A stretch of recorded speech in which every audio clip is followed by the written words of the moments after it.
So like a day ago or 2 days ago, this woman on TikTok went omega viral, like tens of millions of views for this TikTok. All right, just watch it first. Watch it first before we talk about it. All right.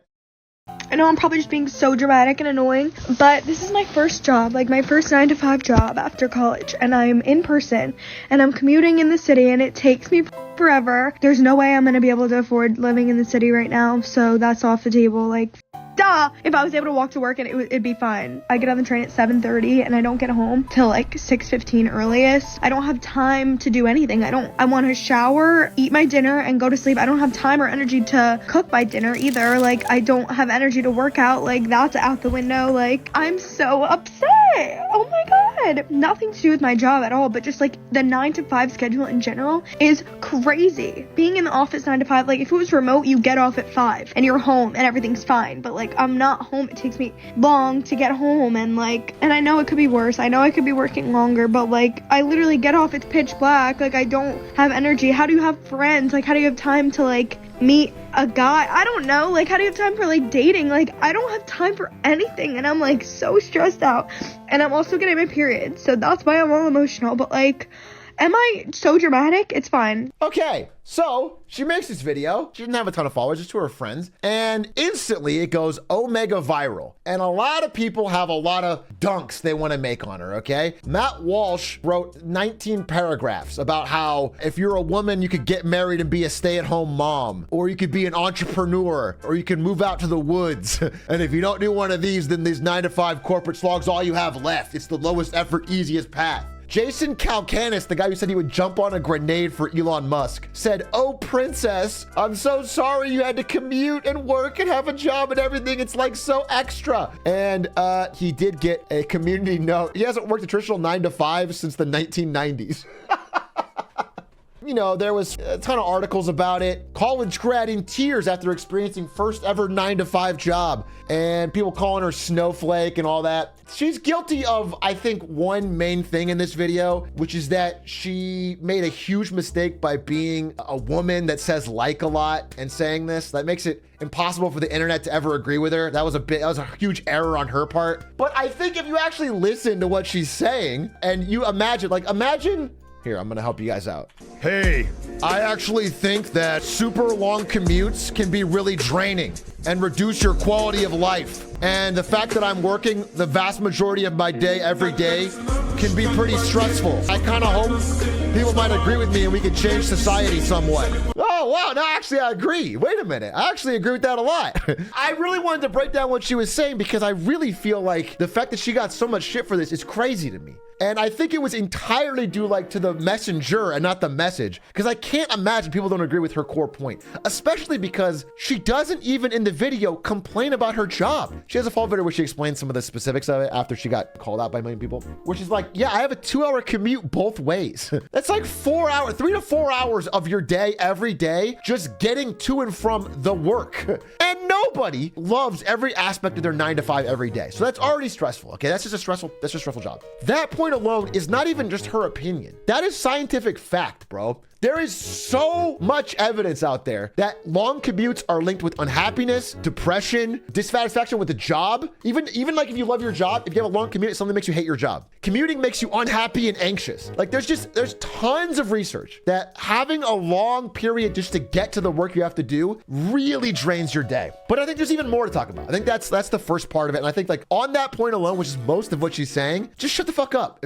Like everyone agrees with that. If it had been like a dude saying, I can't imagine people don't agree. Commutes suck. Everyone agrees with that. It makes you feel like your day is slipping away. Getting stuck in traffic on the way home from work is one of the most miserable things I've ever done in my life. But there's more to it. I think there's a larger point she makes too, which is like, you know, if I worked from home and I could get off at 5 instantly and I'm already home, that would be different. There's this sense that like, just because something has always been one way, that is the right way, and that we should never try to improve it. But there was a lot of comments that were like, suck it up. I did this, you know, and I'm fine. I feel like that's such a short-sighted way of looking looking at it. And so I went and looked back a little bit. And so if you guys don't know, the reason we even have a 9-to-5, 8-hour workday, unions back in the 30s, 40s, whatever, had this slogan, 8 hours labor, 8 hours recreation, 8 hours rest. We used to have much longer work days. And this was considered a huge breaking point. Some people got shot, they got killed, they got fired, they got their wages cut. Corporations pushed back heavily against this kind of ask, but eventually it was won. And actually, major breakthrough didn't even happen directly from a union. It was when Henry Ford was facing the idea of a union and just said, fuck it, and offered 8-hour days, $5 a day, which was incredible for the time. Henry Ford is one of the biggest capitalists of all time. And he did it, and he was hailed as a friend of the worker, an outright socialist, or a madman bent on bankrupting his company. And you know what? It doubled his profits. But let's think about that first. This happened in 1914, which means we are over 100 years from this big innovation in labor relations.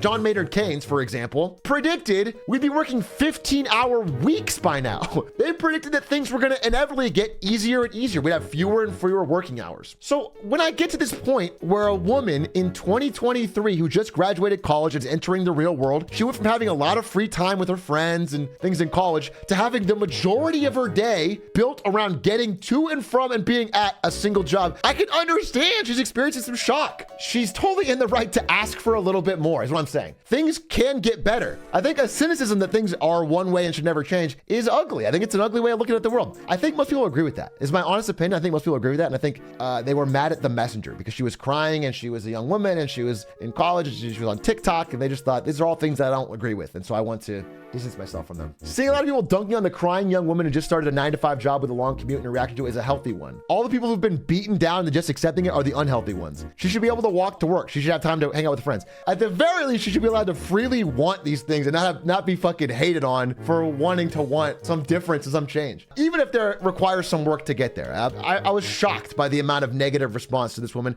And I thought for sure she did something more egregious when I saw the headlines. I thought she was like, we should not have to work at all. We could talk about that with the advances in technology. She literally said, I like my 9-to-5. I just hate all the extra shit. One thing I feel like, if I was to zoom out a bit on this, I feel like post-pandemic, and Gen Z feels this even more than I do. You guys, if you're Gen Z in tech, probably speak to this even more than I can. There was that flash of remote work for a lot of people, and then it's been clawed back a lot by some companies. And with the way jobs are changing, the way we're more connected, and the way we use Zoom and Skype and Slack, and it just feels like a lot of people are just feeling like the system we are in is not correct. Like it's so inefficient. I'll tell you the same thing because I remember, actually NVIDIA is one of the best remote companies in the world, to be honest. But they were doing some early experiments with coming back to office. I tried going back to the office a couple times after remote started. It was me going around to mostly empty conference rooms and calling into meetings that I would have called into at home. This is stupid. This feels wrong. This is another thing I've believed for a long time. I don't think any fucking person is consistently getting 8 hours of quality work. Most of that time is bullshit. An actual human can do 3 to 4 of real focused good effort, and then your brain is fucking gone. And again, this doesn't apply to all jobs. Some fucking jobs are just fucking designed for the hours. They need you like fucking behind the register for a certain number of hours or whatever. They don't care if you're doing hard, productive work or not. And that fucking sucks, all right? They're just fucking bleeding your hours. But I'm just telling you, in general, I think the nature of work has got to shift. And I hope the people that clown on this woman thought about it more and thought about what they would have wanted in her position. Let me read what this guy said. Atrioc, try working my warehouse job and getting away with bullshitting, LOL. You're tracked using headsets, cameras, and codes. You speak into the mic to alert management what you're currently doing. They track all your metrics. 12-hour shifts and you work all 12 except for breaks, or you get fired. It sucks. That sounds fucking terrible. And I'm very sorry you have that. If you're at Amazon, you could just say it, bro. I'm assuming.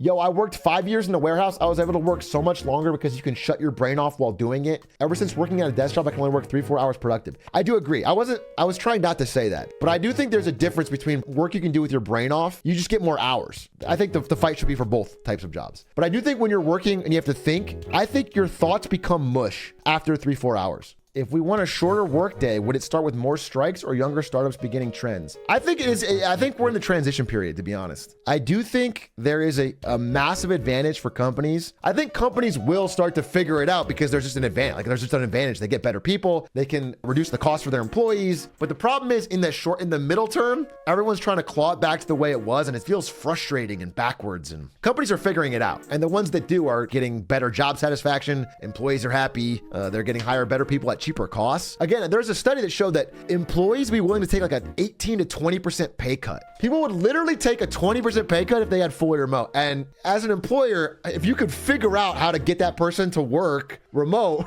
you're saving money too. And it cuts office costs. Yeah. Did you see the founder of Oculus saying work from home is a scam while dressed like he's on vacation in Hawaii? I hate seeing this shit from people that like commute via fucking yacht helicopter. Oh, I don't believe in working from home. That's a scam. They say, hey, I can write more lines of code from home. I'm more productive. I don't get interrupted, and that's better. And I have to explain to them, your job is not to write lines of code. It's to work with other people to help them think about the problem better. It's about to help mentoring a younger generation so that they can be better. It's just fucked because the people that are so, like the CEOs that are so on that train are like the type of people that don't do anything they're asking the person to do. They travel all the time. They're never at one office. They don't commute the same way they do. So the third and final part of her video is she talked about if I could walk to work, I wouldn't even care. She's in her video. I think something we haven't mentioned at all is that this is a woman that is graduating into a time where everything is really fucking expensive. All the boomers telling her, hey, I did this. I did a 9 to 5. I just want you to imagine maybe she would complain less if the job she was commuting 4 hours for offered her a guaranteed path towards a stable financial future and a house. But that doesn't even exist, bro. So she is working that same fucking 4-hour commuting job, but with no guarantee, none of the same guarantees that they used to have. There's no like stable retirement. There's no stable, like I can cover all my bills and everything and medical care. And I'm going to be able to eventually afford a house of my own. And so she's getting less for the same amount or more, which just means that would make anyone upset. It's not even getting not better. It's almost getting worse because of how the cost of everything's going up. I guess I just can't falter for looking at a very real situation that sucks. And it may seem simple to harp on this over and over. The cost of housing is so important to everything else. To a lot of people, that is like the goal. Is like you work really hard, you save up your money, and then you can get a house. That is the fucking goal. At first it was a trickle, and now it's a lot of people just like feeling like it is not possible for me. So I have to rethink my entire future. I will just not be getting a house. I think when you cross that line, it goes from like, you know, this is tough, but I'm complaining to like hopelessness. So I just think the nature of work's changing, bro. And this young woman is stuck in the middle. She is stuck in the middle period of a transition, I think, to things being somewhat different. And she's mad about it, understandably, and everyone's pissed at her.